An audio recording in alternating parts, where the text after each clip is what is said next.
Et bonjour à tous, bienvenue sur The Money Show, le podcast qui parle d'argent, mais pas que. Les amis, j'espère que vous allez bien, vous êtes en forme. Moi, tout va bien après cette petite pause estivale. Je vous avoue, ça a vraiment fait du bien, ça a permis de recharger les batteries. Donc côté perso, voilà, on a bien profité, on est parti en vacances, on s'est reposé. Côté sport, on a bien profité aussi pour faire de belles séances tout l'été. Voilà, on s'est pas arrêté, et au contraire, j'ai même fait des séances de sport un peu plus intenses.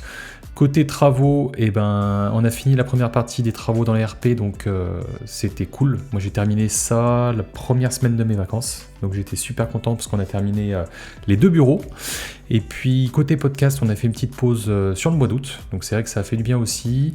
J'ai été surpris parce que j'ai fait quand même pas mal d'écoutes sur tout l'été, voilà, le mois de juillet, ce début de mois de septembre, donc je vous remercie vraiment pour tout ça. Je vous remercie également toujours pour vos commentaires, pour vos notes 5 étoiles. Je suis maintenant à 41 notes 5 étoiles sur Spotify, 38 notes 5 étoiles sur Apple Podcast, 66 abonnés sur YouTube, ça continue de grimper. Et d'ailleurs, si t'es pas abonné, je t'invite tout de suite à aller t'abonner. Et puis voilà, on continue les partages, on reprend les bonnes habitudes. Et concernant l'épisode du jour, vous allez voir, donc j'ai reçu un super invité, Vincent, que je connais via les réseaux sociaux uniquement. En fait, on s'est jamais vu. Et puis voilà, on commentait mutuellement chacun nos stories. Et puis j'ai regardé un petit peu plus en détail son profil que j'ai trouvé hyper inspirant. Donc vous allez voir, Vincent, bon déjà il est gendarme, son métier. Donc il a vraiment un mindset tip top, j'ai trouvé, par rapport déjà à son métier et ensuite par rapport à plein de choses. Alors déjà il est investisseur immobilier avec sa compagne, vous allez voir, ils ont 14 lots répartis sur 4 immeubles. Il a même fait un autre investissement auparavant, enfin vous verrez, il va tout expliquer. Il a beaucoup voyagé aussi dans le cadre de son travail, donc ça je trouve ça hyper cool parce que ça permet de voir d'autres cultures, d'autres départements, d'autres régions, etc. Donc c'est vraiment super. Et puis pour terminer, Vincent il fait du trail, il a même fait des courses d'ultra trail, donc il en parlera rapidement, vous verrez, il va parler de son organisation aussi, comment il articule on va dire ses entraînements autour de sa vie d'investisseur, sa vie de gendarme, sa vie de papa, sa vie de conjoint. Donc je me suis retrouvé un petit peu à travers lui aussi vis-à-vis du sport, donc c'était vraiment un échange hyper inspirant. Je le remercie à nouveau, et sur ce, je vous laisse avec l'épisode du jour qui j'espère vous plaira. Et bonjour à tous, aujourd'hui je reçois Vincent dans le podcast, je suis très heureux de l'accueillir et je le remercie à nouveau d'avoir accepté l'invitation. Donc avec Vincent, on va rentrer directement dans le vif du sujet. Vincent, j'aimerais que tu nous dises en 1 minute maximum, attention, il y a un chrono, qui tu es, quel âge as-tu et que fais-tu? Ok, bon, 1 minute, ça devrait le faire. Alors moi, c'est 20 ans, je viens d'avoir 39 ans, je suis marié depuis une dizaine d'années, j'ai 2 enfants, donc un garçon et une fille. Et donc là, j'habite actuellement dans le Finistère Nord, là où il pleut souvent d'ailleurs. Et donc j'exerce la profession de gendarme depuis maintenant 18 ans. Ouais, un petit peu. Ok, et ben ouais, et puis comme tu dis, la météo est pas hyper favorable, c'est pour ça que tu viens en vacances du coup, plutôt dans le midi ou dans le sud, tu nous rejoins là où il fait beau on va dire. C'est ça. La Bretagne, ouais, c'est super joli, mais ouais, le climat est selon l'endroit où tu te situes, ça peut être un peu rude. C'est ça, c'est ça. Et pour continuer dans les questions, Vincent, j'ai 2 questions qui sont communes à chaque invité. On rentrera ensuite dans le détail de ton parcours, mais j'aimerais déjà que tu nous dises si tu as une personne ou même plusieurs personnes qui t'ont inspiré au cours de ta vie et si oui, pourquoi? Alors inspiré, surtout, on va dire, aller sur le côté, IMO, bah, ouais, ça remonte à quelques années déjà, c'était dans les débuts, donc il y avait Yann Darwin que j'ai bien aimé, qui m'a OK. forcément, lancé dans tout ça. Tu avais aussi Olivier Seban à l'époque, je sais pas si tu connais? Oui. Et puis après, au fur et à mesure, bah, j'ai suivi, tout ce qui est vidéo YouTube, les livres et cetera, donc ouais, pas mal de sources d'inspiration. Mais après que c'est vrai que Yann Darwin a été un petit peu, l'élément déclencheur, on va dire. OK. C'est celui qui t'a ouvert, on va dire, l'esprit, côté immobilier, c'est ça? Moi, faut ouvrir un petit peu les yeux sur tout ce qu'il y a la possibilité de faire et cetera. Et puis Olivier Seban, qui lui, moi je suivais plus Olivier Seban, il avait écrit un bouquin, c'est ça à l'époque. C'est un des premiers qui avait fait un bouquin, ouais. Sur le net et tout, et j'avais lu son livre et tout, c'était super intéressant. Bon, maintenant, il y a beaucoup plus d'histoires, je vois plus trop sur les réseaux, mais à l'époque, C'est ce que j'allais dire, ouais. C'est ça. Ok, bah écoute, bien cool. Et deuxième question, est-ce que tu as des valeurs auxquelles tu tiens? Des valeurs qu'on t'a transmises ou que tu as appris tout au long de ton parcours? Ouais, je dirais, ouais, par mon métier, notamment, la rigueur, la discipline, que forcément, ton boulot, si t'es pas carré, ça va pas trop le faire avec tous les textes à respecter, etc. C'est une valeur que tu retrouves aussi dans le sport, qui toi aussi fait du sport. J'aime bien, Oui. par exemple, moi qui pratique le trail, suivre un programme d'entraînement avec un objectif à la clé. Dans l'IMO, c'est pareil, rigueur, discipline. Si tu les as pas, c'est un petit peu dur de suivre ton projet comme il faut et de pallier à tous les problèmes qu'il peut y avoir, quoi. Donc ouais, C'est c'est ça. la rigueur, discipline, on va dire, c'est quelque chose qui me suit en fait tout le temps, quoi, dans divers domaines. Mhm. Et je dirais la persévérance, la résilience, Ok. se rejoint puisque du coup, pareil, hein, donc que ça soit dans le cadre du travail, t'as pas le choix de faire face aux difficultés qui peuvent se présenter. Et c'est des valeurs que je retrouve également dans le sport et l'IMO comme les premières. Puisque en Oui. sport, c'est pareil, t'es obligé, quand il y a un petit coup de pas bien, quoi, t'es obligé de faire face et d'avancer. Et puis, ou dans l'immobilier, c'est pareil, problème de chantier, faut faire face, quoi. Et si le temps pour projet avance, tu dois trouver des solutions et tout. Donc, si t'as pas un minimum de résilience, je pense que c'est un petit peu compliqué, quoi. T'as du mal à encaisser, moralement, etc., quoi. Donc ça, Oui. c'est Puis les tu peux. deux grosses valeurs. Après, la loyauté aussi, je pense. C'est Ok. alors, peut-être trop, même des fois, trop d'importance dans la parole qu'on peut donner, qu'on peut me donner. Et ouais, des fois, j'ai du mal à comprendre comment les gens ils peuvent pas. Parce que ouais, j'attache vraiment beaucoup d'importance à cette valeur. Quand par exemple, pour te donner un exemple, un artisan qui s'engage à venir à telle date, faire ci, faire ça, et qui suit pas, j'ai du mal à encaisser le truc, à me dire bon, encore quelqu'un qui est pas correct, quoi, tu vois. Donc du coup, ouais, Ouais. c'est Ouais. Ouais. et moi personnellement, si je donne ma parole, ouais, c'est normalement, je m'en défais pas et je vais jusqu'au bout, quoi, de ce que je dis. En gros, c'est Ouais, et puis c'est ce qui est dur aussi. C'est ouais, c'est ce qui est dur aussi, c'est que quand toi t'estimes que voilà t'es loyal et que tu penses que les autres le sont, alors que c'est pas forcément le cas, c'est là où des fois tu dois avoir un petit peu le revers de la médaille et où tu te dis putain, il m'avait dit ci, il m'avait dit ça et en fait tu te rends compte que c'est ouais, c'est dur. Faut pas forcément. par des choses aussi. Faut pas être non plus trop exigeant des fois. Mais, ouais, ça peut être un petit peu embêtant des fois, quoi, d'être trop, d'attendre de trop en retour. C'est ça. Et du coup, pour qu'on en sache un petit peu plus sur ton parcours, donc là, tu disais que aujourd'hui tu es gendarme. Est-ce que tu peux nous dire un petit peu ce que tu as fait comme étude et ce qui fait que tu as atterri à cet endroit? Ok. Alors moi j'ai fait à la base je voulais être prof de sport.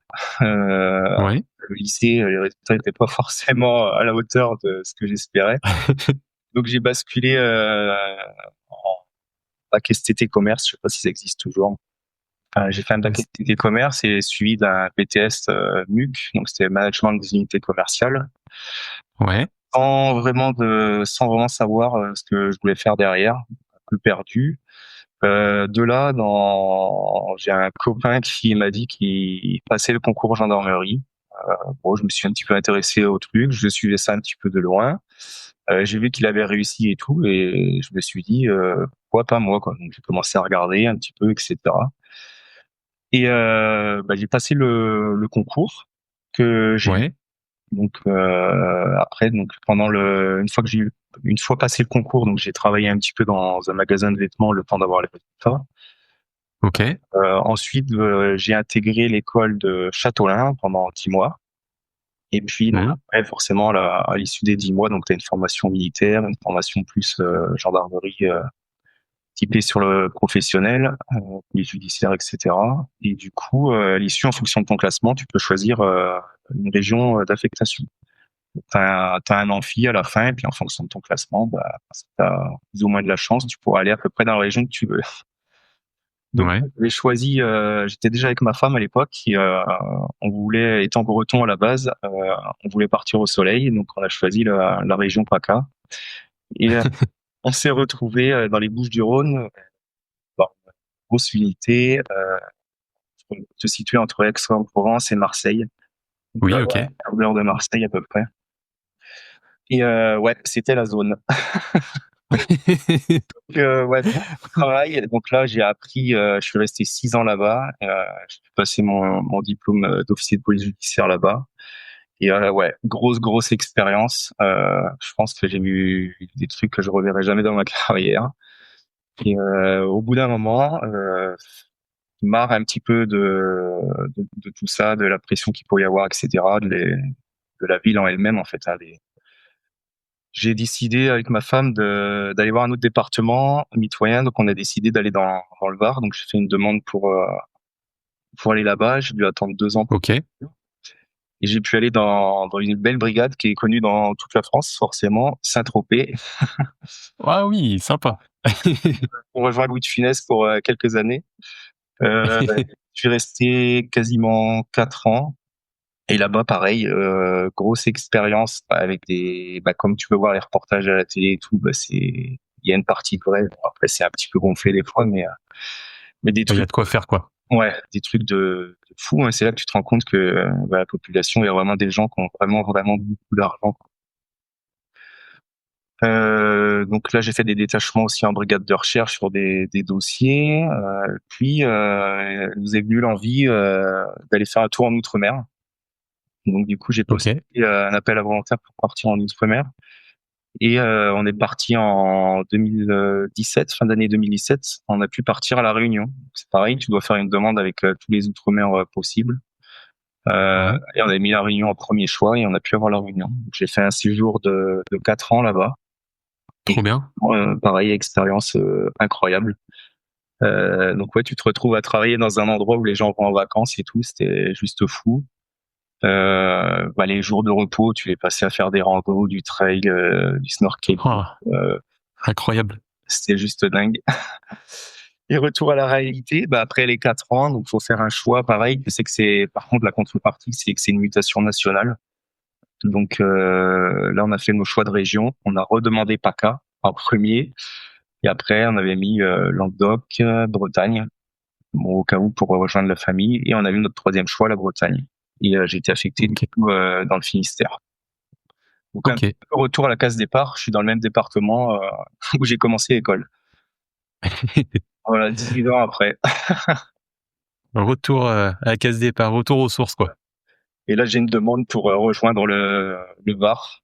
Donc, on va essayer de rejoindre au plus vite. On a le souhait de s'installer là-bas, de faire notre RP là-bas, de poursuivre Pour là-bas. retourner au soleil un petit peu et Avec les cigales, le rosé, la Méditerranée, tout ce qui va bien, quoi. trop bien. Et j'avais une question, ouais, par rapport à ton métier de gendarme. Ouais, qu'est-ce qui te plaît, qu'est-ce qui t'anime au quotidien? Qu'est-ce qui fait que, du coup, après 18 années, tu sois encore Le fait que là tu où tu es? le matin au bureau et que tu sais pas de quoi ta journée va être faite. Donc, aussi bien, Ouais. il peut y avoir une garde à vue en cours et tu arrives le matin, tu vas voir ça à gérer. Ou alors les interventions de la journée qui vont se passer. En fait, en fait, il y a pas c'est pas monotone ta journée, c'est impossible. Tu peux pas t'ennuyer, c'est pas possible. Ouais. D'avoir toujours des trucs qui sortent de l'ordinaire, il y a toujours quelque chose aussi le fait de porter assistance aux gens, en fait, de leur trouver des solutions à leurs problèmes, quoi. Ouais, Si parce t'as que pas un c'est, minimum d'empathie, de à des dépens, ouais, t'auras du mal à faire ce travail, quoi. ouais, et justement, j'allais te demander, bon, après, sans forcément trop rentrer dans le détail, mais dire ce que tu fais un petit peu au quotidien, tu sais, dans ton job. Ok. Moi depuis donc avant j'étais sur le terrain, le brigadier de base comme on dit, en fait j'étais voie publique, donc tu pouvais Ouais. aussi venir faire de l'accueil au bureau, prendre les plaintes, répondre au téléphone, faire les enquêtes qui découlent de ces plaintes, faire des interventions, des patrouilles de nuit, des contrôles de ce qu'on appelle de police de la route, etc. Vraiment tout de A à Z, hein, toutes les missions de la gendarmerie. Et là Oui. depuis 3-4 ans, je suis dans ce qu'on appelle un groupe judiciaire. En fait, on est quelques enquêteurs là et on gère toutes les gardes à vue de l'unité en fait. Donc là, Ok. Donc, j'ai des horaires plus ou moins de bureau en fonction de l'événement, mais je suis toute la journée derrière mon PC à gérer les gardes à vue, quoi. ok. Garde à vue, enquête, ouais, enquête aussi, ouais, un petit peu. Ouais, tout à fait, les enquêtes et les gardes à vue qui en découlent. Ok, bah écoute, trop bien. Et Mais c'est plus psychologique, quoi. ouais, ouais, je vois tout à fait. Ouais. Je vois tout à fait. Tu dois avoir des choses au quotidien. Ouais. Ça doit pas être hyper facile, quoi. Mais bon. Après, je pense que ça fait aussi relativiser quand t'as un job comme ça et que tu rentres chez toi. Tu dois dire aussi que t'as de la chance, que Mais dans lequel on évolue, les enfants peuvent évoluer, etc. On se dit oui, c'est pas le cas de tout le monde. On voit des choses tristes aussi. Il y a des choses, bon, il y a des gens qui se mettent dans des situations, ils le veulent. Il y en a d'autres, ouais, c'est un peu plus compliqué. Il y a des choses qui sont pas faciles, quoi. Et c'est ça. face C'est à tout ça. ça, et des fois, tu te dis oui, vraiment, il y en a, ils sont pas gâtés par la vie, quoi. Non, il y en a qui sont pas gâtés, mais ouais. C'est vrai que je pense qu'il faut avoir de l'empathie dans ce job, mais enfin jusqu'à un certain point, parce que sinon tu te rends malade Ouais, c'est ça. au Bon, quotidien. après, quand t'as pas d'enfants et tout, c'est un peu plus facile, on va dire, mais à partir du moment où tu commences à avoir tes enfants, ta famille et tout, souvent, on dit de essayer de pas le faire, mais ouais, en fait, tu fais un petit transfert sur ta vie à toi et Oui. c'est pas bon, quoi. Mais ouais, des fois, c'est pas évident. Mm. Tu m'étonnes. Tu m'étonnes. Et, et du coup, donc, à côté de ça, tu es investisseur immobilier. Ouais, exactement. Moi, moi, j'aimerais savoir, que tu dises un petit peu aux auditeurs, comment t'es venu en fait l'idée d'investir dans l'immobilier? Ça a été quoi le déclic? Parce que je précise aussi aux auditeurs, c'est que quand t'es gendarme comme ça, la plupart du temps, t'es hébergé en caserne, donc tu payes pas de loyer, tu payes que tes charges. Donc quand t'es un minimum câblé, c'est vrai que c'est jackpot, on va dire. Ouais, c'est exactement ça. Bon, de toute façon, ouais, dans n'importe quelle gendarmerie, je pense que tu auras toujours au minimum au moins une, deux, trois personnes qui ont déjà soit leur maison qui servira pour la retraite à un moment donné, ou alors un secondaire, ou tout le monde a plus ou moins quelque chose dans l'immobilier. Après, c'est vrai que de pas en profiter, ça serait clairement dommage de faire 40 ans de travail et se retrouver à payer un loyer à la sortie d'un truc où tu as mis en fonction toute ta carrière, quoi. C'est ça? Mais bon, ça arrive, hein, je l'ai vu, hein, j'en ai retrouvé habité en mobil-home arrivé à la retraite, hein. Oh putain, Donc oui, dur. après c'est vrai que si tu prends bien conscience de la chose, ouais, ça peut être un gros booster pour le futur. Donc moi, du coup, pour la petite histoire, quand j'ai commencé la gendarmerie, au bout de 2-3 ans, si tu veux, il y avait des personnes qui viennent dans les gendarmeries comme ça pour vendre là c'était en l'occurrence de la location d'investissement locatif c'était quelle loi à l'époque? C'était avant Célier. Enfin bref, c'était un truc assez des logements étudiants, c'était sur Nantes qu'on m'avait proposé. OK. Donc au début on avait signé quelque chose, ça devait être 70-80 000 euros. Et rapidement, on s'est rendu compte en fait que ils nous ont appelé, je sais pas, 1 ou 2 mois après, pour nous dire qu'en fait, quand ils ont commencé à faire les fondations, etc., ils sont tombés sur un truc archéologique là. Oh merde! Donc du coup, on avait la possibilité de se rétracter sans y laisser de plume. Donc ce qu'on a fait sans réfléchir, parce qu'on s'est dit on va pas commencer dans un truc. Donc on a pu se rétracter et dans la foulée, on s'est rapproché, bon, en n'ayant aucune expérience, ça c'était en 2010-2011, on s'est rapproché de notre OK. banquier qui nous a proposé dans la région rennaise une vente sur plan pour un T2, donc, du coup en loi Cellier. OK. On a signé, donc on a eu ça en 2011. C'était un T2 140 000 euros à peu près, je crois, de mémoire, qui a été loué du début à la fin très facilement. Entre-temps, donc on l'a gardé ce bien 9-10 ans pour le revendre dans l'issue. OK. Parce qu'en fait, je me suis rendu compte que j'ai ouvert les yeux au bout de quelques années. Je me suis dit, notamment quand j'étais arrivé à Saint-Tropez, je me suis dit, il y a un truc qui va pas là. Je vois des maisons de fous partout, des gens qui roulent en Ferrari, en Lamborghini, etc. Je dis, il y a quelque chose. Donc forcément, tu poses des questions et tout. Tu fréquentes beaucoup de personnes du coup bureau et tu t'aperçois que souvent ces gens sont soit entrepreneurs ou ils ont un pied dans l'immobilier. Il y a toujours quelque chose sur le fait que c'est pas des salariés lambda en fait. Et je me suis dit, là, on est embourbé dans la situation avec cette histoire de loi Cellier, là, où on doit faire un effort d'épargne de plus de 650 euros par mois, je crois, parce qu'on avait fait un crédit sur 15 ans, forcément. Ah oui, putain, c'était énorme. Ouais, il y a rien qui allait, en fait. On avait un crédit à plus de 1 000 euros par mois, avec un loyer plafonné, il y a rien qui allait. Plus le crédit voiture, etc. Donc, autant te dire que tout était, tout était réuni pour que ça pas bien.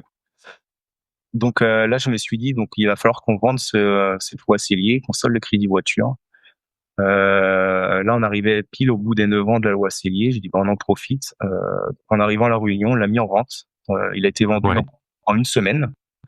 Bon, la plus-value, forcément, souvent sur le loi Cellier, le prix de vente, le prix d'achat, pardon, est souvent élevé par rapport à de l'ancien. Donc, on a fait une petite plus-value de 15 000 euros à peine.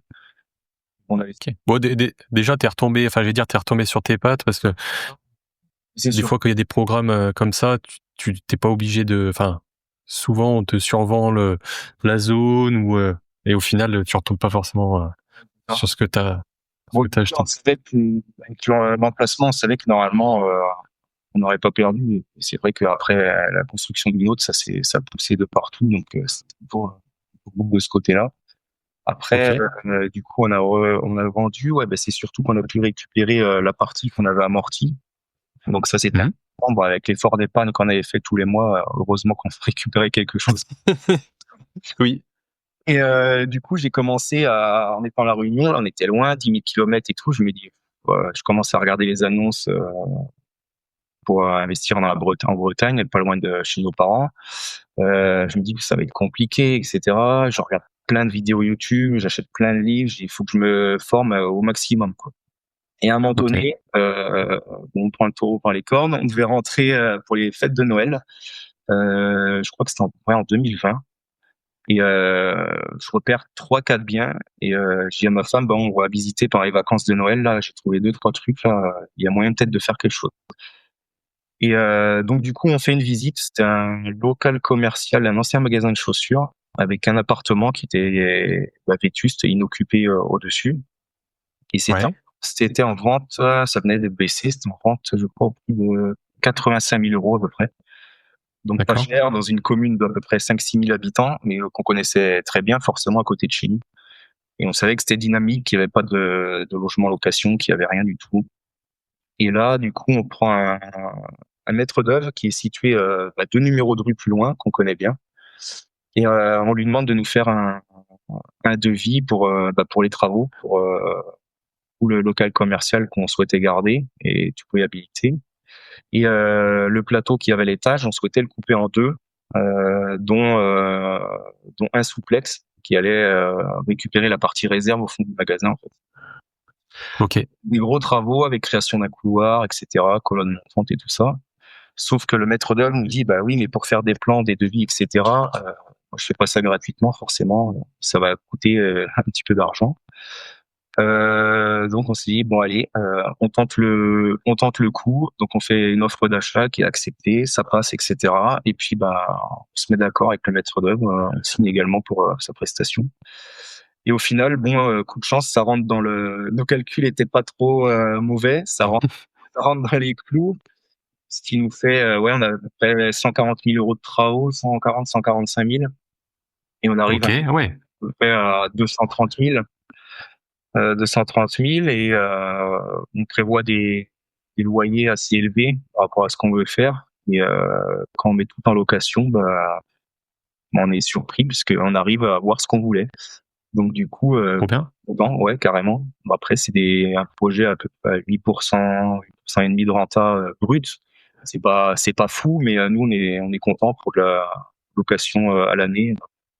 Ça nous satisfait. Et puis quand tu passes du loi Cellier à 8,5, je peux te dire qu'il y a quand même un gap à mon avis. Donc là, on est reparti avec une situation saine, plus de crédit en cours, avec ce premier petit immeuble de 3 lots qui tourne tout seul et surtout qui nous dégage à peu près 450 d'excédent de cash flow, quoi. Donc pas mal, puisqu'on avait réussi, j'avais suivi les conseils forcément de tous ces formateurs sur le net, etc., avec les 20 ans, les 2 ans de différé total, tout ce qui va bien. Donc c'était cool. Donc on a pu faire un petit peu de trésorerie sur ce premier bien, parce qu'au bout d'un an, finalement, les travaux étaient terminés. Et l'année qui a suivi, ben, on a encaissé les loyers complets sur un an, quoi. Donc, Ok, et c'est que... sécurité. Ok, parce que j'avais une petite question du coup par rapport à ce premier bien. Du coup, enfin ce premier bien, ce premier immeuble en plus, déjà on va dire pas mal de travaux pour un premier projet. Ouais. Donc, est-ce que tu as eu voilà des challenges, des problèmes sur, je sais pas, hein, sur une partie, ou est-ce que vu que tu es passé par un maître d'œuvre, ça s'est plutôt bien déroulé? Bah alors la particularité aussi, c'est à cette époque-là, on était à La Réunion en fait. Donc Ok, c'était goupillé par visio avec le maître d'œuvre, etc. Euh, ok, J'avais mes parents qui habitent à peu près 5-10 kilomètres, donc qui pouvaient aller très régulièrement voir un petit peu l'avancée du chantier et me faire un retour. Mais ce qui était cool, c'est que on avait un compte rendu de réunion de chantier tous les 10 jours, si je ne me trompe pas, 10-15 jours, ah avec ouais, les travaux et des photos donc qui avançaient au fur et à mesure. Et puis franchement, tout était c'était royal, quoi. On a ouais, rien. trop bien quoi. On est revenu nous simplement pour la partie quand les travaux étaient finis, on a pris un billet d'avion. On avait calé la Mhm. des meubles et tout avec à l'époque on avait pris avec Easy Immobilier, je sais pas si tu connais. Oui, Et oui, oui, oui. ouais, bonne expérience, tout est arrivé d'un coup. Et en une semaine, on a tout loué, tout meublé, pardon, décoré, etc. Puis mis en location. Et on est reparti 15 jours plus tard et les locataires étaient en place et c'était parti.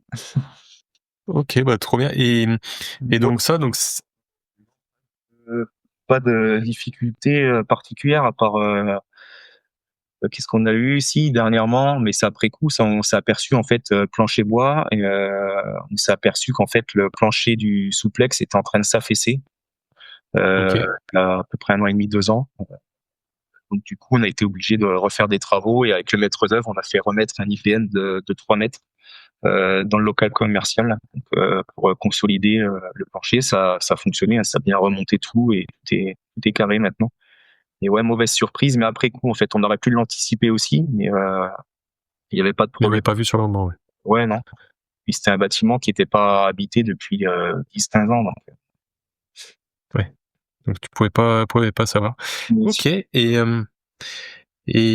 du coup pour ce premier, alors je parle pas forcément du premier projet en loi scellée, parce que si c'est le banquier qui l'a vendu derrière pour le financement, on va dire que je pense qu'il avait calé ça. Mais là, pour cet immeuble, comment ça a été? Alors déjà, vous avez emprunté, c'était quoi? C'était en nom propre, c'était en SCI, et au niveau de...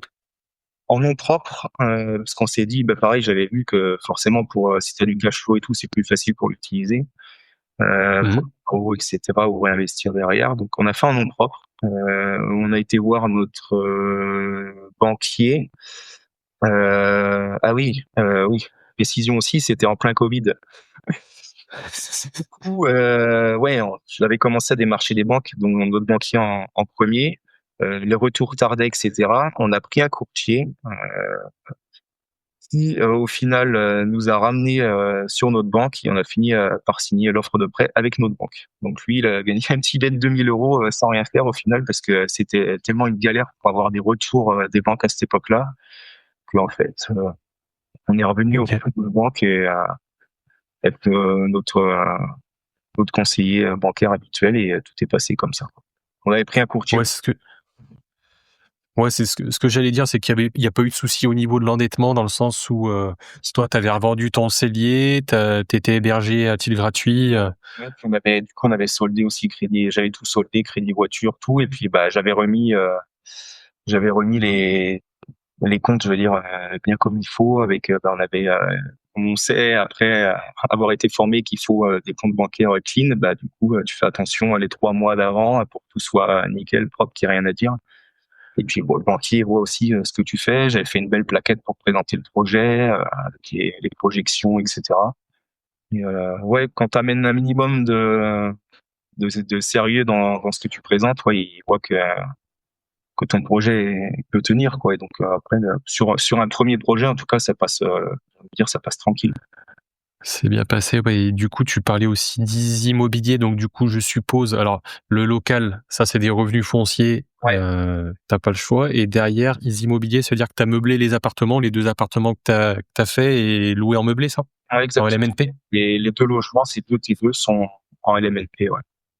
Mmh. OK, trop bien, et du coup, donc ça, c'était en 2020, et derrière, qu'est-ce que tu as fait? Tu as Ouais. rempilé, tu as Et du coup, on s'est dit en rentrant avec ma femme, donc en rentrant de la Réunion, on a atterri dans le Finistère, on s'est dit: «Bah, attends, ça marche, bien, on s'est bien débrouillé, tout est nickel, pourquoi pas en faire un deuxième et si ça marche pareil, franchement, stop, quoi».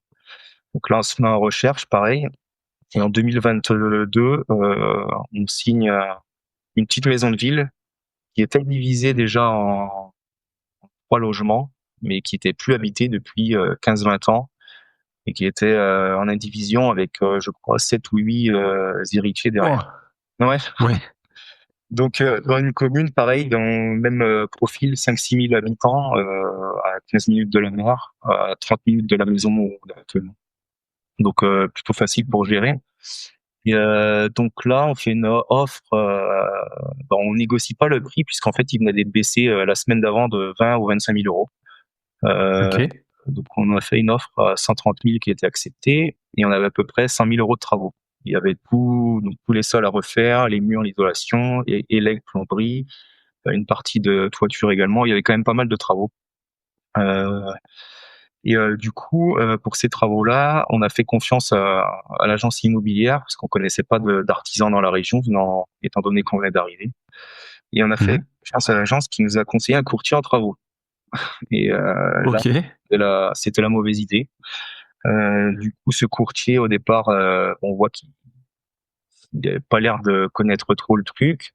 Il nous conseille, mais sans plus, pour l'agencement, et cetera, l'isolation. On voit que il suit, mais de loin, quoi.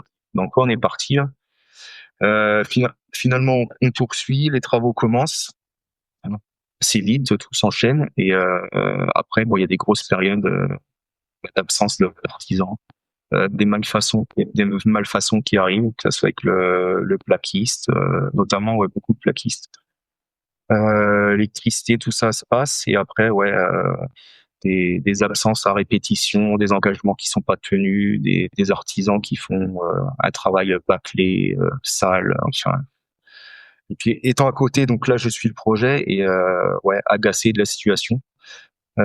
Puis moi, je me conserve bah, toute la partie peinture, ponçage, peinture de l'immeuble à la fin, avec tous les OK. sols à refaire en parquet, la déco et l'ameublement. Je me suis dit bon, on va gagner un petit billet là-dessus. Sauf que j'avais pas pris l'ampleur de la chose et j'ai passé bah, quasiment ouais, toutes mes vacances sur une année sur ce chantier-là, tous mes jours de repos et ouais, j'étais franchement rincé.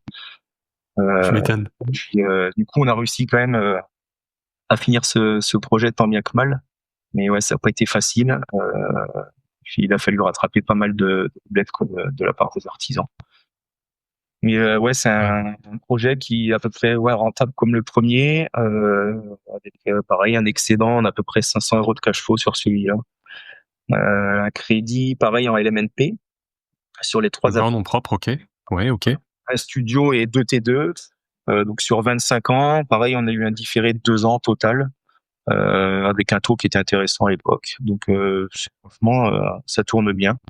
Après, ouais, il y a eu des loupés, hein, notamment la division était pas officielle puisque t'avais pas tous les compteurs en fait.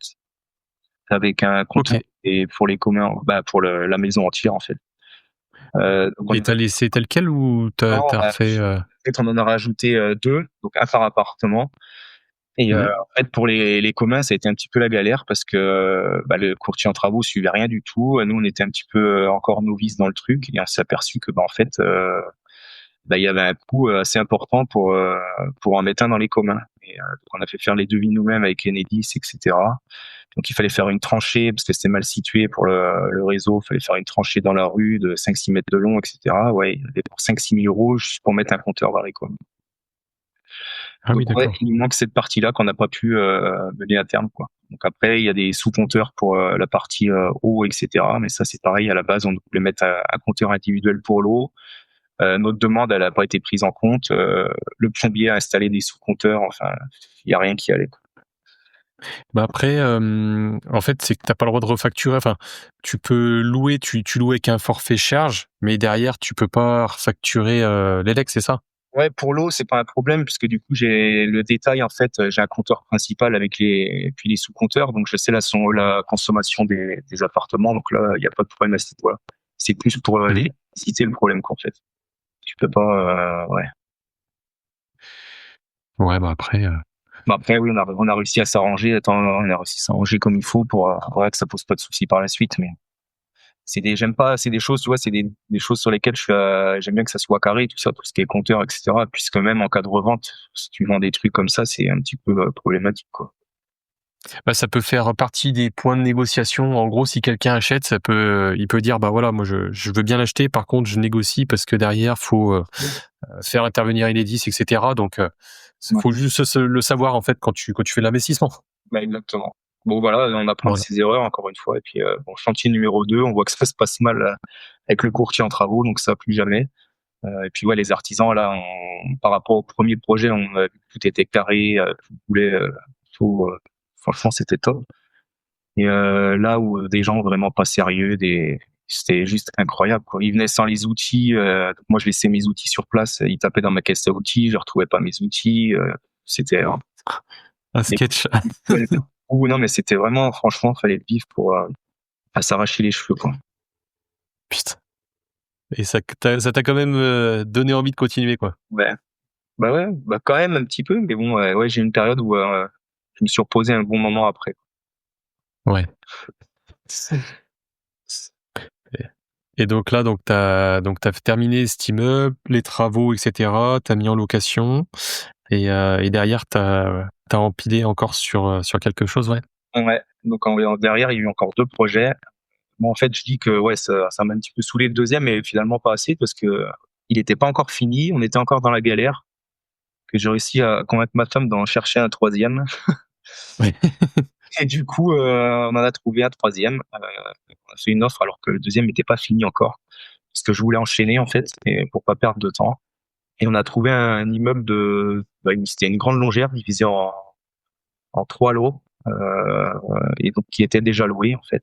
Et donc là, on a fait une petite négo à peu près de 15 000 euros, je crois, et on l'a eu à 190 000 euros, donc avec les locataires déjà en place. OK. Pareil, commune de moins de 10 000 habitants, donc tout était carré. Et donc là, par contre, bon, forcément, en LMNP non propre, le banquier me dit stop, pas possible, au vu de nos revenus, etc. Et de l'endettement déjà avec l'encours qu'il y avait. Donc bah là, l'option de la jouer avec le comptable qui me propose de créer une SCI à l'IS. Je m'explique OK. tout ça. Et puis là, finalement, j'ai dit ça à mon conseiller banquier, on lui propose le projet et sans difficulté particulière, il nous dit bah je peux vous faire sur du 25 ans avec un différé d'1 an et demi, etc. Je dis bah alors là, je dis ouais c'est pas mal ça, bon nickel. Donc tout se passe bien, on nous finance et tout, et puis du coup j'arrive à englober quand même dedans, je fais des devis pour d'éventuels travaux futurs. Et puis qui me servent surtout à présenter ça à la banque en disant qu'on va devoir faire des travaux prochainement pour améliorer les DPE. Et du coup, on se fait financer au lieu des 190 000 euros demandés, on arrive à emprunter 240 000. Donc du coup, OK. une bonne, euh, une bonne marge pour pouvoir faire des travaux futurs, sachant qu'on sait qu'il y a un appartement donc qui sera refait entièrement quand on visite, puisque le locataire en place est pas trop soigneux, on va dire. Donc du coup, il y aura celui à refaire. Au fil des mois qui ont passé, on a profité pour faire l'isolation du vide sanitaire avec de la mousse, comment ça s'appelle? De la mousse qui gonfle là, un peu comme la mousse expansive, mais je crois que c'est la mousse polyuréthane ou quelque chose comme ça, qui gonfle sur 12 centimètres et qui te font une épaisseur d'isolation dans le vide sanitaire en fait. Ah, trop bien.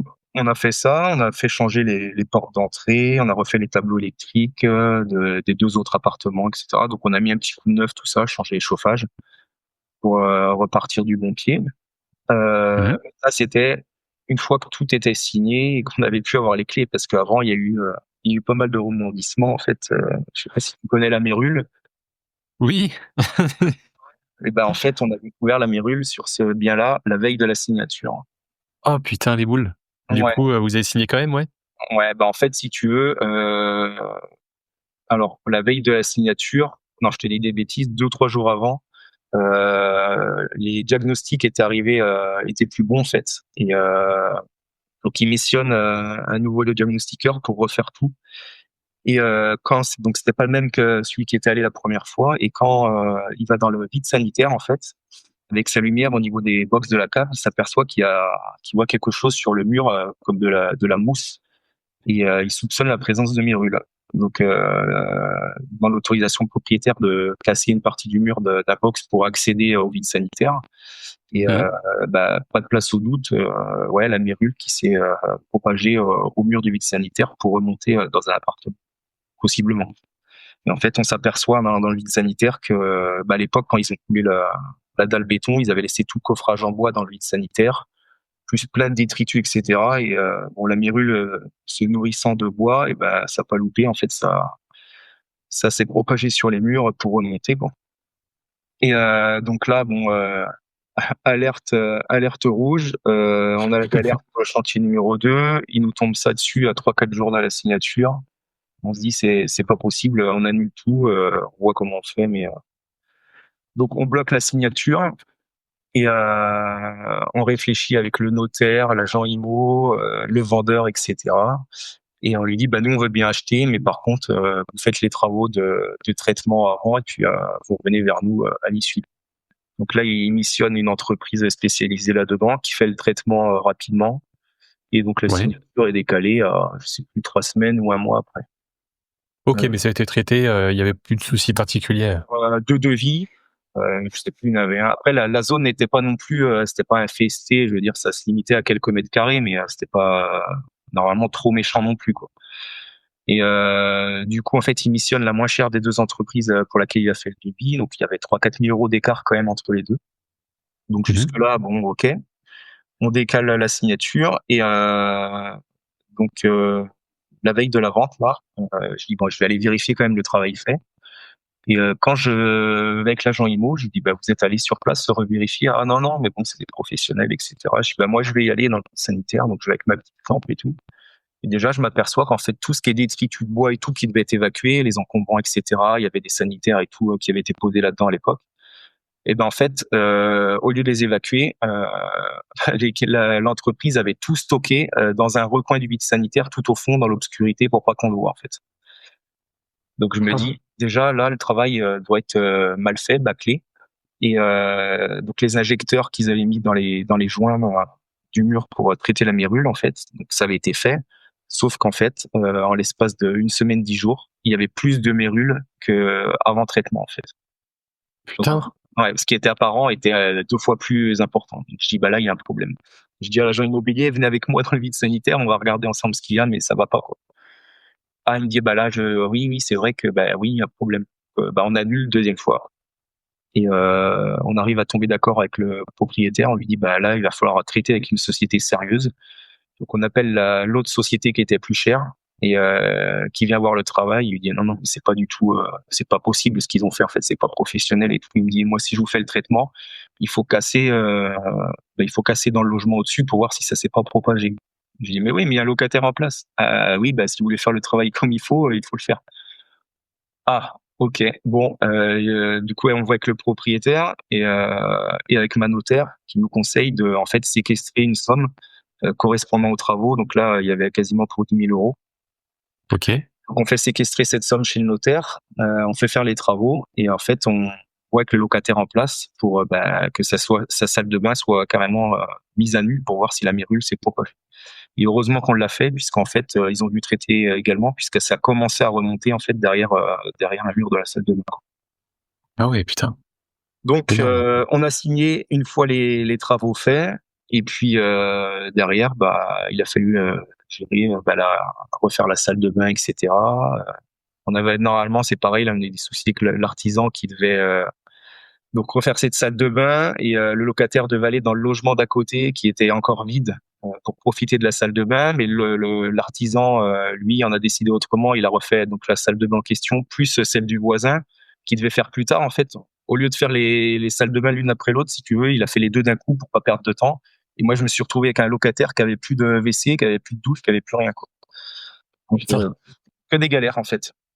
Donc, Et puis à gérer ça, l'horreur. À ouais, gérer l'horreur. voilà. Et puis, bah, pareil, l'artisan, donc c'est un artisan que j'avais pris pour refaire la salle de bain qui m'avait fait mon deuxième immeuble. Tout s'était très bien passé. Et là, je sais pas ce qu'il lui a pris. Il a bâclé le travail, mais des trucs, pour te dire, le plombier qui est venu derrière, poser les sanitaires et tout, ils avaient un groupe WhatsApp avec les pires malfaçons des artisans, un petit peu un groupe pour rigoler entre eux. Et la patronne, elle me dit, mais franchement, les photos de votre ouvrier, là, on les a balancées sur notre groupe parce que on n'a jamais. Ouais, ça les a bien fait rire, sauf que moi, j'étais au bout de ma vie, quoi. Ah ouais, sur le coup, tu m'étonnes. Ah non, mais c'était juste incroyable. C'est des carreaux de faïence cassés. En fait, ben, ils les avaient quand même mis. Il avait mis du silicone dessus pour pas qu'on voit. Les interrupteurs, il les avait pas démontés. Il avait découpé le carrelage pour faire le tour de l'interrupteur, mais des trucs de zinzin, quoi. Putain. Il avait pas fait l'étanchéité de la douche. J'arrive, il avait posé j'ai mis l'étanchéité. Ah ouais, non, mais oui, mais bah non, elle a pas été faite en fait. Mais des trucs de fou. Putain. Donc Oh là ouais, là. encore des soucis à gérer. Et bah ouais, on avance malgré tout. Et puis bah, les locataires, on rénove un petit peu au fur et à mesure. Les locataires sont en place et ça tourne, ça tourne. Bon, écoute, c'est le principal. C'est le Le principal. troisième. Et puis Et il y là, en a encore un du coup. ouais, le dernier qui est actuellement en cours. On a signé en 2023. Là, c'est le plus gros. Je pense qu'on va faire une pause après celui-là parce que ouais, c'est quand même prenant tout ça. Donc en 2023, et là, on décide de passer par une société clé en main pour pas s'embêter avec les travaux et puis au niveau de la charge mentale aussi pour un peu relâcher la pression avec tout ça. Donc on fait plusieurs visites et on trouve un bien intéressant, donc une grande maison vraiment sympa qui est avec la possibilité de la diviser en 5 lots. Donc 4 studios et un grand T2 dans les combles. Particularité, c'est qu'on devait créer, pour pouvoir exploiter cette maison, on devait créer un parking avec le nombre de places par rapport au logement en fait, qui coïncidait. Ouais. On est parti là-dessus, pareil avec la même SCI sur 25 ans avec un différé d'1 an et demi. Là, ça a été un peu plus compliqué, je t'avoue, parce que avec l'encours qu'on avait, ouais, l'offre de prêt, elle est pas arrivée tout de suite. Il a fallu batailler, j'ai fait plusieurs banques. Et puis, j'avais que des négatifs ou alors aucun retour. Et finalement, c'est encore notre conseiller bancaire et la banque qu'on a depuis le tout début qui nous a suivis sur ce 4e projet. Donc, ouais, 4 projets financés avec la même banque, du coup. Il a fallu batailler un peu et puis, au final, on a réussi à avoir ce qu'on voulait. Bon, il a fallu mettre un petit apport aussi dans ce projet-là. Et puis, ça nous a permis de pouvoir lancer tout ça. Donc là, actuellement, c'est en cours de travaux. D'ailleurs, aujourd'hui, ils doivent être en train de couler la chape sur les différents étages, voire après enchaîner sur un sol nickel. Donc ouais, ça suit son cours tranquillement. Le parking a été lancé aussi, c'est en cours, tout est en cours, les réseaux sont passés, les cloisons sont faites. Donc après, ça va s'accélérer, je pense. Et là, tout nickel, quoi. Une division officielle, création de compteurs, etc. Enfin. Pareil, avec la fibre va arriver, va être mise en place direct. Tous les compteurs aussi Enedis, tous les compteurs d'eau, là, ça va être un truc vraiment top, carré, nickel. Mais après, on garde quand même une petite partie. On se garde. Il y avait la possibilité de garder l'ameublement. Donc là, je t'avoue qu'on a gardé cette partie-là parce que s'agissant de studio et AT2, c'est plus facile de les meubler que de louer ça en nu, je pense. Donc on a gardé cette partie-là puisque avec le clé en main, ouais, c'est un des postes qui est facturé le plus cher aussi. Donc, il donne la possibilité soit d'enlever ce poste-là et de le conserver pour nous, ou alors la partie démolition. Donc, on a gardé la partie ameublement pour nous à nos frais. Et puis, ok. On va faire ça comme ça. Et puis, normalement, si tout va bien, faut que ça soit terminé avant le mois de mai où le crédit commence, quoi. Mais l'année prochaine alors. Et là, du coup, il y aurait 5 lots, c'est ça? Ce que tu disais juste avant, 240 000 pour l'immeuble 3, et là, pour celui-ci, en termes de montant, tu sais à peu près? Au total, on est sur un projet à 335. Sachant que nous, en gros, faut qu'on sorte à peu près 20 000. en apport là-dessus pour notamment tout ce qui est ameublement et pour Brickfam, il y a les compteurs Enedis aussi qui sont pas pris dedans. Donc ouais, en gros 20 000, ouais, ça fait un projet à 355 quoi. Ok. Parce que Ouais. tu disais, là tu parles d'apport, mais parce que les projets précédents, t'as pas sorti d'apport ou pas beaucoup peut-être? Le premier, aucun apport, rien du tout. Le deuxième, on nous avait demandé 20 000 euros d'apport qu'on a finalement financé avec tout ce qu'on avait encaissé sur le différé du premier. Donc on a pu injecter ça directement dans le deuxième. Donc ça c'était plutôt cool. Après, comme je t'ai dit, il y a eu le chantier là était compliqué. On a eu quand même un surplus, je crois, de à peu près 15 000 euros de travaux, une mauvaise surprise qu'on a dû gérer aussi derrière. Donc là, ouais, petit apport de 20 000 minimum, ouais, au départ, avec après la petite surprise à 10-15 000, quoi. Ensuite, sur le troisième, non, on n'a pas eu d'apport sur le troisième, qui était déjà loué. On n'a rien eu à financer de notre poche. Et sur le dernier, oui, donc 20 000, sachant que ce qui est plutôt cool. Après, toi, tu vas me donner ton avis en tant que banquier, mais normalement, chaque crédit est affecté à un bien. Et mon banquier m'avait dit qu'il y avait peut-être possibilité de s'arranger pour que, en fait, si on n'utilise pas tout sur le troisième crédit de l'immeuble, on puisse en profiter pour financer des travaux du dernier, en fait.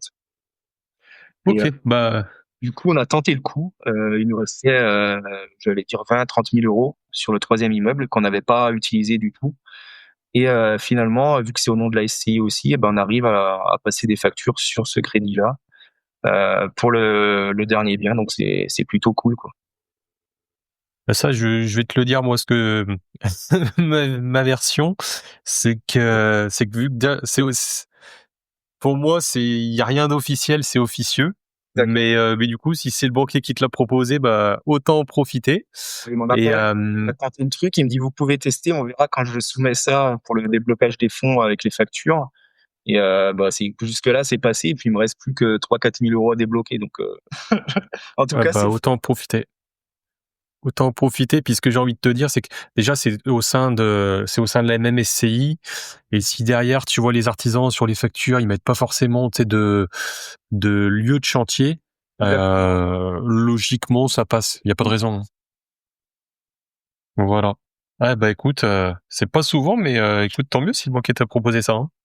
Ouais, ça nous a sauvé un peu la mise, quoi, parce que du coup, ouais, ça faisait, on va dire que c'est comme un petit apport qu'on met pas, quoi.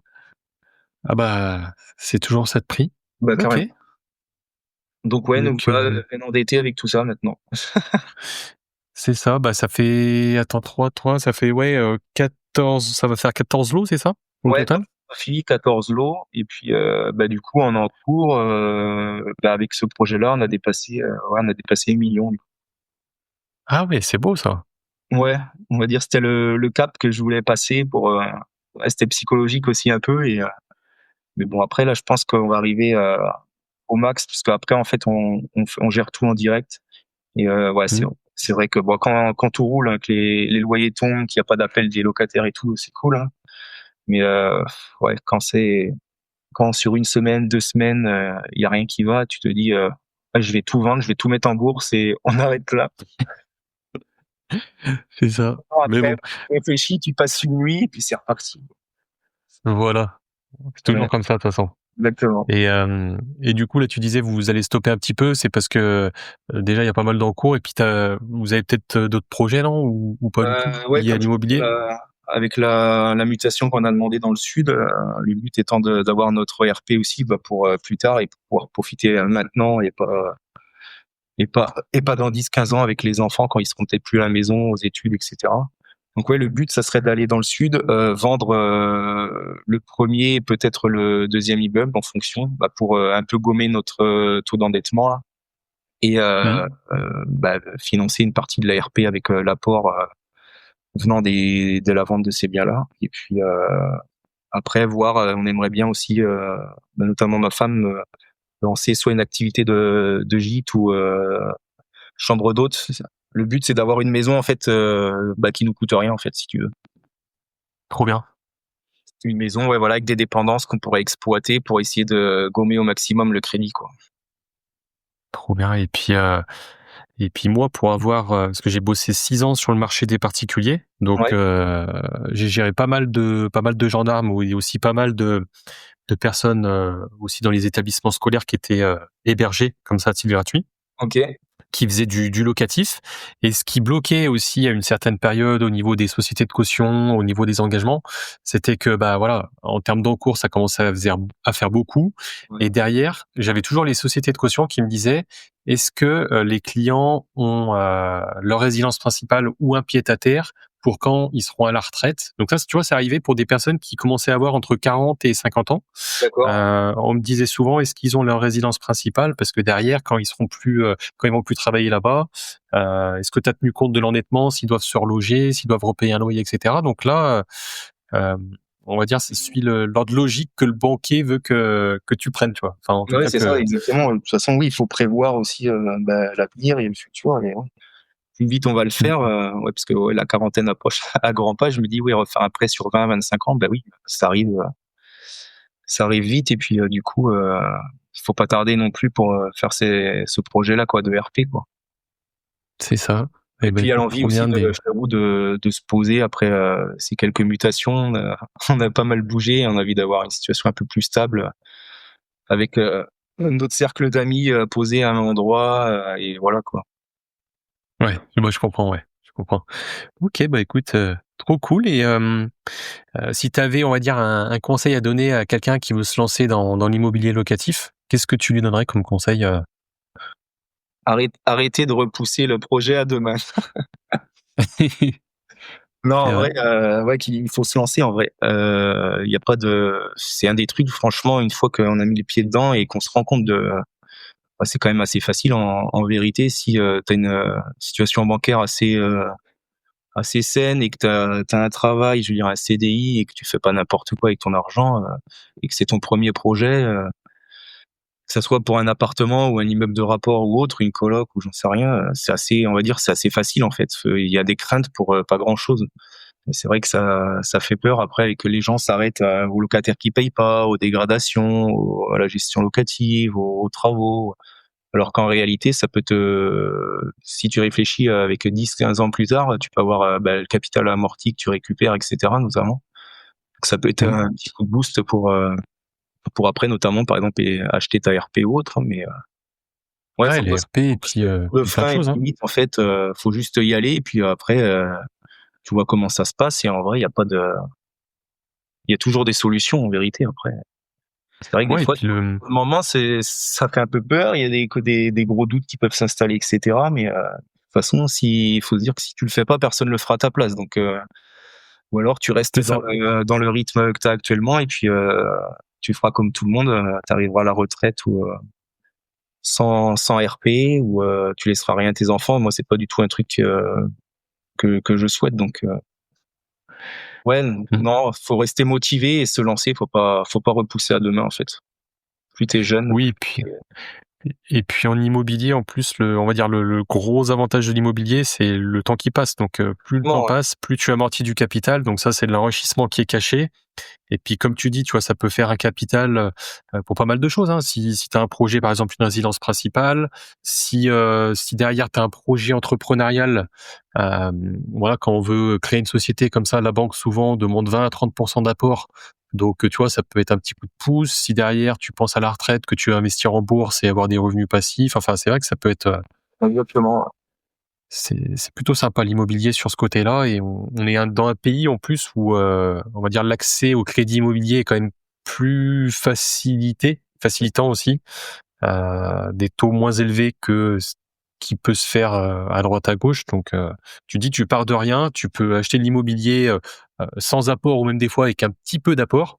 C'est Et ça. derrière, au bout de 10, 15, 20 ans, eh ben, tu te retrouves avec de l'argent, Au final, quelque chose que tu n'auras fait aucun effort financier, au final, qu'on t'aura offert presque, en fait, en vérité. Tu auras géré des locataires, et cetera, mais si tu n'injectes rien, bah, au final, c'est jackpot, quoi. exactement, Après, exactement. comme tu le dis, ouais, si on avait eu toutes ces connaissances à 20, 25 ans, bah, ouais, on se dit qu'on aurait pu faire beaucoup plus. Mais bon, après, c'est comme ça. Il n'y avait pas accès à tout ça non plus il y a 10-15 ans en arrière. Maintenant, c'est vrai qu'avec rien que tous les livres qui sont proposés, les pages Instagram, les YouTube, etc., c'est juste fou l'accès à la formation. Donc, c'est pas mal, quoi.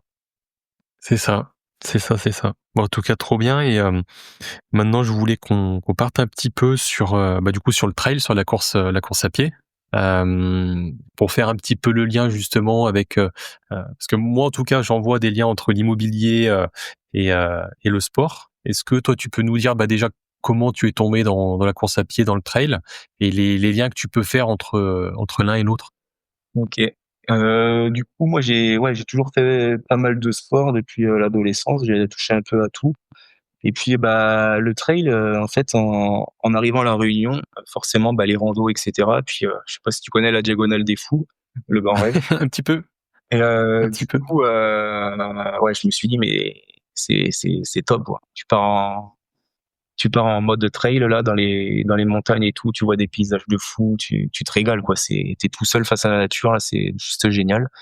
Donc ouais, ça a été le gros coup de boost là, La Réunion. Avant, je courais régulièrement 2-3 fois par semaine en mode footing, 10-12 kilomètres, mais voilà, rien de plus. Et là, je partais, ça m'arrivait de partir à 4h, 5h du matin tout seul dans les montagnes pendant 4, 5, 6 heures. Et ouais, révélation. Et du coup, je me suis dit, bon là, je vais peut-être tenter quelques courses à La Réunion. J'ai commencé mon premier trail au bout d'un an ou deux, arrivé sur l'île. Puis après, j'en ai enchaîné quelques-uns jusqu'à m'inscrire à l'épreuve la plus petite de la Diagonale des Fous, là, le 65 kilomètres, avec, je crois, Ah ouais. 3005 de D+, et de dénivelé négatif également. Ça s'était pas passé comme prévu. J'ai eu pas mal de problèmes digestifs, mais bon, finisher quand même de cette course-là. Et puis Trop bien. après, je me suis dit, bon, à l'époque, il y avait 3 courses sur cette diagonale de foot. Donc, tu avais un 65, un 105 et la vraie diagonale, 165. Et Mmh. le but était en fait, j'aurais aimé faire ces 3 courses, en fait. Repartir de Lille avec les 3 médailles, quoi. Et donc, j'ai pu m'inscrire sur la deuxième, donc le 105. Et, sauf qu'il y a eu le Covid qui est venu par là. Et donc, l'année où je devais le faire, ça a été annulé carrément. OK. Et on avait la possibilité de garder notre dossard pour l'année d'après, ou alors de le basculer sur une autre course. Donc, sachant que c'était ma dernière année sur l'île, donc c'est soit je faisais le 105 ou je prenais le risque de faire le 165 sans être sûr que j'allais être tiré au sort. Donc j'ai préféré assurer le coup, et donc l'année de mon départ, en fait, j'ai pu faire le 105 km, donc le trail de Bourbon, avec un bon dénivelé de 6500 à peu près. Wouah, énorme. Ah ouais. Ouais. Donc du coup, que j'ai pu boucler de mémoire, je crois, 30 heures et quelques. Donc ouais, grosse expérience sans dormir, et c'était vraiment un truc de fou. Et après, retour en métropole, j'ai gardé cette passion-là et j'arrive pas à m'en défaire, en fait. On va dire, c'est une bonne passion, et puis peut-être qu'un jour tu vas repartir pour le 165 du coup. Ouais, Non, ça te trotte en tête un petit peu, ou? ouais, ça c'est dans la checklist. On Euh, a tous une checklist comme ça. donc ouais, non, mais je sais, elle reste dans un coin de ma tête, mais je sais que j'irai la faire un jour ou l'autre, ça c'est certain. Après, non, ouais, franchement, c'est un sport où tu peux avoir, surtout en ultra, en fait, même les petites courses de 15, 20 kilomètres, ouais, t'as des sensations, etc. Mais sur les ultras, je sais pas, il y a un truc qui est indescriptible. Tu passes par tellement d'émotions, en fait, tu sais que tu vas avoir des coups durs, le moral dans les chaussettes, etc. Après, d'un coup, tu vas avoir l'adrénaline qui va remonter, tu vas te sentir trop bien, pousser des ailes. Tu vas arriver vers la fin, tu te dis, putain, j'ai fait un truc de fou, t'as envie de pleurer. Non, mais c'est juste incroyable, quoi. Putain, Et énorme. franchement, je l'ai retrouvé, j'ai fait pas mal de sport et j'ai retrouvé ces sensations-là, que dans le trail, quoi. Et ouais, franchement, c'est juste fou. Donc je continue en Bretagne. Bon, c'est beaucoup plus plat, mais je vais quand même faire des courses par-ci par-là de temps en temps. J'essaye de me mettre un objectif ou deux dans l'année. Et l'année dernière, notamment, je me suis inscrit à la base avec un pote. C'était un tirage au sort pour faire les 90 kilomètres du Mont Blanc. Et Trop bien. j'ai été tiré au sort, mais pas lui. Ah mince. Donc du coup, je suis parti avec ma femme et les enfants. On est parti, on a fait la Bretagne, Chamonix, on a fait 3-4 jours. On est parti, ouais, 12 heures de route. 2 jours après, j'ai fait la course et le lendemain, on est rentré, quoi. Trop bien. Et là, pareil, ouais, grosse expérience, un vrai coup de cœur pour Chamonix. Et puis, du coup, ouais, c'était vraiment cool encore là une fois. Et, et justement, le trail, par rapport à, on va dire, à l'immobilier, c'est quoi on va dire, les qualités que tu retrouves, enfin, les qualités communes que tu retrouves entre un investisseur et un trailer? Les qualités communes ou sinon plutôt on va dire, les points communs, Voilà, détermination, je pense, ouais, quand tu pars sur une course comme ça, surtout sur les ultras, t'es obligé d'être déterminé parce que sinon ça va être compliqué, quoi. Si tu te projettes pas sur tout ton, tu sais, étape par étape en te disant, bon, allez, je vais faire les 20 premiers là, après on va voir, etc. C'est un peu comme dans l'IMO, en fait, les différentes phases de chantier, etc., quoi. Donc, ouais, ça, et puis, faire face la résilience, comme je t'ai parlé tout au début avec les valeurs, t'es obligé face aux difficultés, quand tu sais que tu vas monter pendant 2 heures avec tes bâtons à crafuter dans la montagne, ou alors que ton chantier il avance pas parce que ton maçon, ton couvreur, il t'a planté et qu'il va pas revenir avant 2-3 mois, j'en sais rien, t'es obligé de trouver des solutions là, pareil. Donc ouais, franchement, je trouve que ça se transpose bien les deux et je me retrouve un petit peu là-dedans, quoi. trop bien, Ouais. trop bien. Et moi, j'avais une question aussi pour ceux qui s'interrogent à ce sujet-là. Une semaine type avec toi, parce que faut rappeler, donc voilà, t'as quand même t'as un job, donc t'es gendarme. Derrière, t'as de l'immobilier où tu gères encore tout en direct. T'as une conjointe, t'as des enfants. À côté de ça, tu fais un sport qui est aussi assez prenant dans le sens où le trail, quand tu commences à faire de l'ultra, faut quand même faire pas mal de sorties dans la semaine et puis des fois même des longues sorties. Tu fais comment pour tout cumuler et comment, on va dire, comment tu t'organises, on va dire, au quotidien? Alors, une semaine type, on va dire, avec le boulot aussi, j'ai pas de truc particulier. Je fais c'est des 8h midi, 14-18, horaire de bureau classique, mais bon, ça déborde souvent. Après, pour pas trop impacter la vie de famille, mon sport, moi j'aime bien avant je le faisais le matin quand j'étais à La Réunion parce que ça s'y prêtait bien, il faisait beau et tout, donc de 6 à 7, je faisais mon sport, Ok. j'embêtais personne. Et là, depuis que je suis rentré en Bretagne, c'est plus compliqué parce qu'avec le climat et tout, l'hiver, la nuit, etc., le froid, le vent, je m'entraîne le midi en fait. J'ai 2 heures de pause le midi normalement, donc de midi à 13h et quelques, je fais mon sport. Pareil, j'embête personne, je fais mon truc et puis comme ça le soir, on peut gérer la vie de famille, les enfants, etc. Dans l'idéal, j'essaye de faire 5 séances par semaine, donc 3 de course à pied et après Ok. 2 de renforcement musculaire, que ce soit au poids du corps, aux machines, etc., quoi. Après, quand je Trop suis en bien. phase de préparation pour une course comme pour un ultra, ce qui est pas tous les ans, mais j'essaye d'en mettre une par an, là, ouais, forcément, allez, on va dire les 3, 4, 5 mois avant, t'augmentes le volume des entraînements, etc. Donc, tu délaisses un peu le renforcement, tu passes à 3, 4 séances obligatoires de course à pied, et puis là, ton créneau du midi, forcément, il suffit plus. Ou alors, t'as plus trop le temps de manger, quoi. Plus des sorties de 5-6 heures que tu dois faire, donc c'est tes jours de repos qui y passent en fait. Tu pars le mat, tu laisses les enfants à l'école et tu pars faire 6 heures dans les sentiers, et puis ta journée elle est faite, quoi. Mais à côté de ça, ouais, il y a aussi les locataires à gérer et tout, donc ouais, c'est là on arrive, je pense au bout du truc, quoi. Il en faut pas plus, quoi. Ouais, c'est Il en faut exactement pas ça. plus. C'est pour ça que je te disais que là après il faut qu'on arrête parce qu'avec 5 locataires en plus, ouais, il va falloir gérer.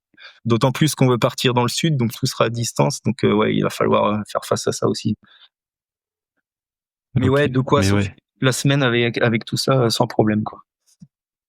trop bien, trop bien. Mais oui, c'est vrai qu'après c'est déjà de l'organisation et puis après c'est aussi une priorité dans le sens où souvent on entend, tu sais, j'ai pas le temps de faire ci ou j'ai pas le temps de faire ça. En fait, c'est après chacun met la priorité sur la chose qu'il veut faire Exactement. puis voilà.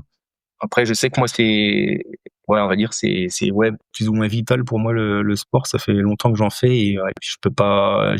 Si tu me dis une semaine sans sport, c'est compliqué, quoi. Je le sais moi-même. Je deviens un petit peu chiant avec ces crabes. C'est possible. Donc, ouais, c'est mon défouloir en fait le sport. Donc, je C'est me ça vide et la puis tête. Après, franchement, j'ai les idées claires, que ce soit pour le travail, les projets, tout ça. Franchement, je peux pas faire sans, quoi. la tête en a besoin, des fois le corps en a besoin aussi, parce que quand tu es habitué à te dépenser comme ça et que si tu restes au bureau toute la journée assis, c'est vrai que Ouais, il y Ça a va ça faire du aussi. bien de. J'ai envie souvent de me dégourdir les jambes et d'aller respirer de l'air frais dehors, quoi. Mmh. C'est ça. Bon, bah, trop bien. Et du coup, pour, on va dire terminer l'épisode, j'ai encore 2-3 petites questions. Est-ce que tu as d'autres passions que l'immobilier, que le trail? Est-ce que tu lis, par exemple, ou est-ce que tu as d'autres passe-temps? Ouais, je lis pas mal de livres sur tout ce qui est un petit peu sur l'IMO, sur le développement personnel en général, sur un petit peu toutes ces choses-là. Ouais, j'aime bien. Pour Mmh. me garder un truc comme ça. Après, non, beaucoup de sport. Après, la vie de famille aussi, les enfants, Mmh. etc. Ça demande pas mal de temps. J'essaie de consacrer pas mal de temps aussi avec eux, des jours de repos, etc. Après, en passion, non, c'est déjà pas mal. Le travail, C'est déjà pas mal. on va pas dire que le travail c'est une passion. J'aime mon travail, mais c'est pas une passion. Après, ma famille, ouais, ça compte beaucoup et le sport, quoi. Si j'ai les deux là, moi, tout me va. Parfait. Et tu disais que tu lisais. C'est quoi le dernier bouquin que tu as lu ou que tu es en train de lire? Le dernier que j'ai lu, c'était celui de Simon d'Aragon sur la fiscalité. Sur la fiscalité. Donc, ouais, si je connais, si je connais. Il était à l'époque, on entendait beaucoup parler avec Rangen. Exactement, ouais. Ouais, oui, Voilà. son livre aussi à lire. Ok, donc Des aspects aussi. en plein dans la fiscale en ce moment, quoi. Ouais, mais j'avoue que celui-là, c'est celui que j'ai le plus de mal à lire. Parce que ouais, c'est la partie que j'aime pas trop, là, ce soir. Ouais, je laisse ça au comptable et ouais, mais t'es obligé d'essayer de comprendre un minimum comment ça fonctionne, sinon. C'est ça. Ok. Et du coup, avant-dernière question, est-ce que tu investis ailleurs qu'en immobilier? Alors, oui, je m'y suis mis en fait, notamment avec tous les conseils je suis aussi le podcast des gentlemen investisseurs que tu connais. Oui.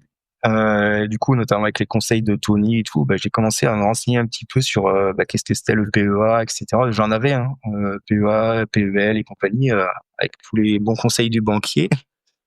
Et je me suis rendu compte qu'en fait, c'était bourré de frais en fait, et que c'était pas si rentable que ça ces placements-là. Donc du coup, j'ai décidé, pareil, quand j'ai commencé à faire un coup de ménage sur les comptes bancaires il y a quelques temps, de reprendre tout à zéro et refaire les choses bien. Donc oui, j'ai rouvert un PEA, un compte titre pour les enfants, une assurance vie, etc. Donc ouais, j'ai refait des placements comme ça avec des choses simples, hein, tout ce qui est des ETF Monde ou le SP500, des choses comme ça, quoi. Avec un petit DCA mis en place tous les mois et puis ça se fait tout seul, quoi.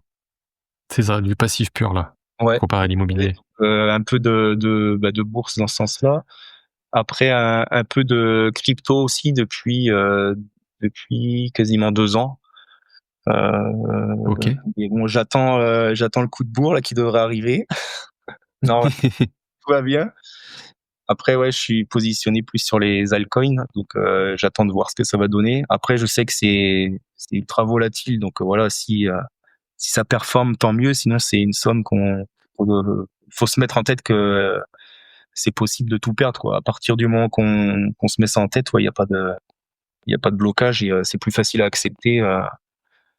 C'est ça, Pour, les hausses, les baisses, ouais. exact. Exactement.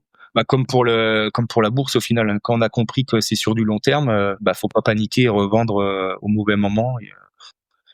Donc tu laisses faire, tes achats sont lissés, et puis ça se passe, et puis on verra, on fera les comptes dans 10-15 ans, quoi. C'est ça. C'est ça, c'est ça. Ok, bah écoute, trop bien. Et petite dernière question pour clôturer le podcast. Ouais. Ta vision de la réussite. Toi, en fait, pour toi, réussir sa vie, c'est quoi exactement? Waouh. Euh, Réussir sa vie pour moi, c'est alors déjà être épanoui dans sa famille, avoir une famille où tout le monde en bonne santé, etc. Déjà, ça c'est le principal. Des enfants qui t'aiment, une femme qui t'aime. Et puis après, faire tout pour se dégager le plus de temps possible pour partager justement des moments, des voyages, des vacances, des moments simples avec tes enfants, ta femme. Ça pour moi, ouais, c'est la priorité. Donc ouais, c'est pour ça aussi que on investit pas mal. C'est pour espérer au moins qu'il y en a un ou deux qui puissent se dégager le maximum de temps, pour profiter de la vie et pas dépendre d'un travail comme ça avec des horaires fixe, tes jours de repos imposés, etc. Et à partir de ce moment-là, je pense que si la plus grosse valeur, c'est le temps, en fait. C'est le truc que tu pourras pas rattraper. Donc si tu arrives à concilier ça, travail, passion, plus avoir pas mal de temps pour ta famille, pour moi, la vie, elle est réussie, quoi. Ok. Bon, bah écoute, je te remercie en tout cas pour ton partage, Vincent. C'était trop cool. Merci à toi, Romain. C'était un plaisir. J'espère que l'épisode du jour vous a plu. Merci encore pour votre écoute. Je compte vraiment sur vous pour aller mettre une note 5 étoiles et un petit commentaire. Et on se retrouve dans 15 jours pour le prochain épisode. Salut!